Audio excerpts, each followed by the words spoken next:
much, Mrs. Herzog. Mrs. Romana Jordan. Hvala lepa za besedo. Spoštovani, do leta 2014, to je do naslednjega leta, naj bi uresničili notranji trg. V petek sem bila v Ljubljani na letni konferenci Agencije za energijo ACER, tudi komisar gospod Oettinger je bil tam in stroka nas je opozarjala, naj se vendar že odločimo, ali želimo resnično delujoč notranji energetski trg ali pa želimo politično reguliran trg. Če želimo notranji trg, ki deluje, potem moramo pač upoštevati cilje, ki smo jih postavili že tam nekje leta 2000. Kaj je cilj notranje energetske politike? To pa je varnost in zanesljivost dobave, dekarbonizacija in tudi konkurenčne cene. In to je trajnostna energetika. Trajnostna energetika ni energetika, ki pokriva samo okoljski vidik.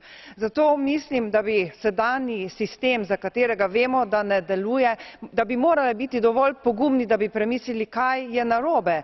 In mislim, da ni prav, da govorimo samo o zavezujočem cilju za obnovljive vire energije, kajti to pomeni, da je to posamičen cilj, selektiven cilj in tudi ni tržno usmerjen. Mislim, da bi bilo veliko bolje, da bi rekli, da se zavzemamo za v okviru podnebne politike en cilj za znižanje izpustov ogljikovega dioksida, ki bi bil pravno zavezujoč in tudi ambiciozen. V tem primeru bi namreč tudi ta tržni mehanizem v okviru ETS-a deloval, notranji trg pa ne bi imel problemov, ki jih ima sedaj z neenakimi pogoji za različne vire energije, kot so močne subvencije, prioriteten pristop in tako naprej. Hvala.